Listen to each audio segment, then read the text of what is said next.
One of the biggest problems that I think is not being discussed enough is the issue and the problem of graduate unemployment. Now, back in the days, people would say, oh, you know what, you've got to go through school and then go through uni, study a course like maybe finance or economics, and then afterwards, one of these big banks or, the big four would employ you. But as it stands now, as of 2023, according to research, there were in excess of 1 million graduates in the UK economy. But guess what? There were only 17,000 open market jobs for them to be employed into. And then in 2024, the problem even doubled. There were in excess of 500,000 people or graduates in the UK economy who couldn't find jobs. And so one of the issues that you have to think about if you're in uni as it stands now is to try as much as possible to ask yourself, what am I going to do after uni? Because now you're not only competing against people within your subject area or within your industry, you're having to compete with one of the greatest competitors and the ops of all time, and that is artificial intelligence. And that is why I'm shooting this video to give you heads up as to what you can do to protect yourself against AI automation and then more importantly, the rise in unemployment in the developed economies like the UK and in the US. And if you're new here, my name is Nana. I hold a master's degree in business finance, and on this channel, we discuss everything personal finance and personal development.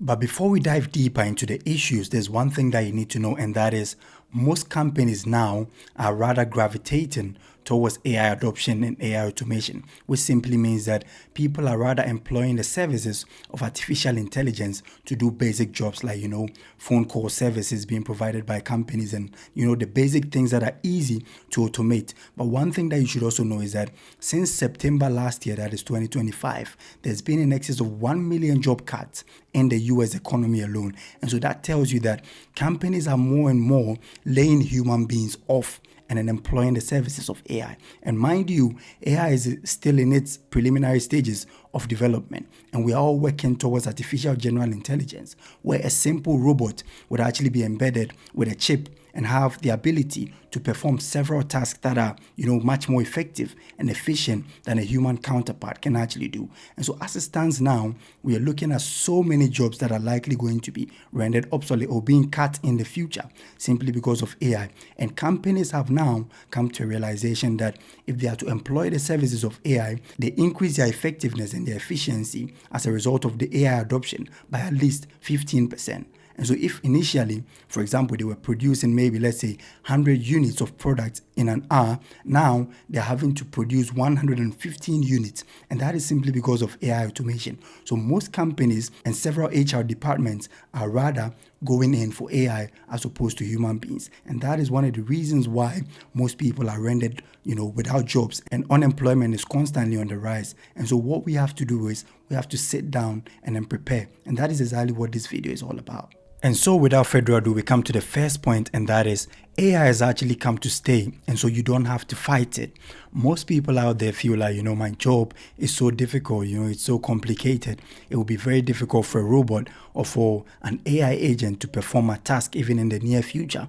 One thing that you've got to realize is no one is actually protected from AI automation. And so sit down and then be humble enough to admit the fact that the world is actually changing. Several things around you would actually be altered as a result of AI adoption. And so you don't want to get there, or you don't want to F out and then subsequently find out. What you have to do is to try and then prepare ahead of time. So instead of becoming, a competitor in the form of, having to compete the prowess of AI, try as much as possible and then become an AI co-pilot. Learn and then think about how you can harness the power of AI to your best abilities so that you still remain relevant in the future, even in the midst of all these AI adoption and AI automation by these big companies.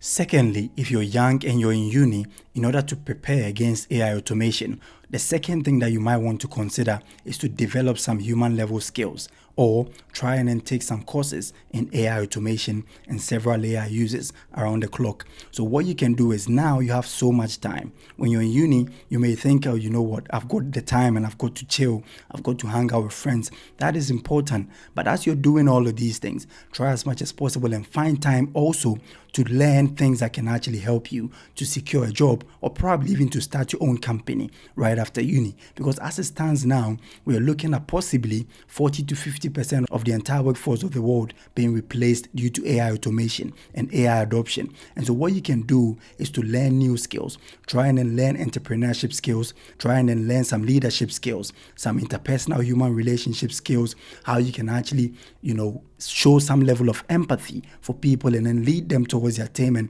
of a similar goal. Those are the shortfalls or the shortcomings that, as it stands now, all these AI, tools and AI agents don't really have that much power insofar as the development of AI is concerned. So what you want to do is to, one, focus on your human skills. Try as much as possible to learn how to sell, try and learn how to interact with people, to build connections that subsequently can help you once you're done with school to secure a job or probably to get some funds to start something on your own. So the first thing that you need to focus on after admitting the fact that AI has actually come to disrupt the job market, what you have to know is that you've got to try as much as possible and then learn some skills and then harness that skill to your ability in order that you wouldn't be replaced or be rendered obsolete in the future.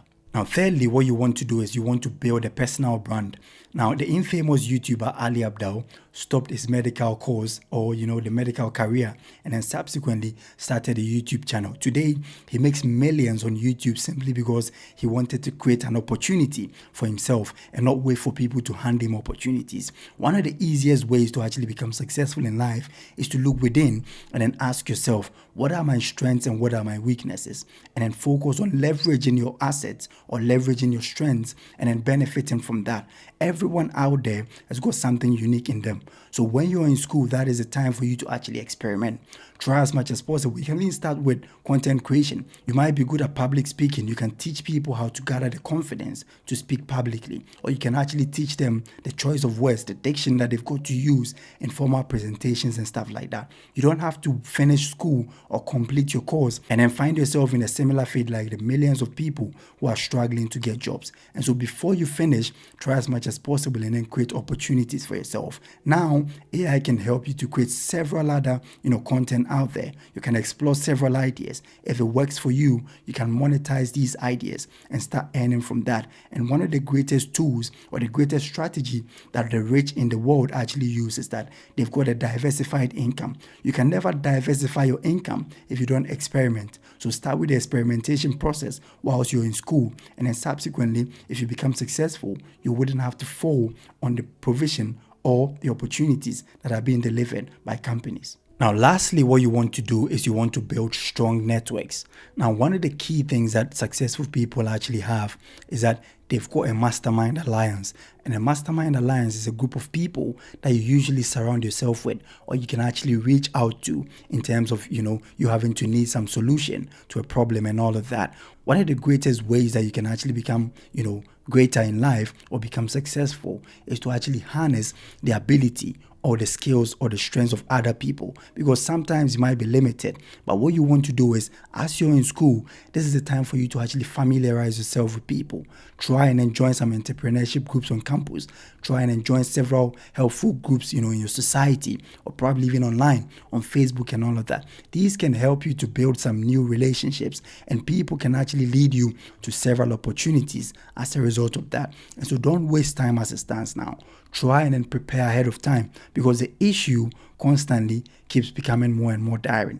Most people out there don't know what they are going to do, especially in this day and age where about 60% of the global workforce are having to live paycheck to paycheck, which means they don't have anything saved for emergencies.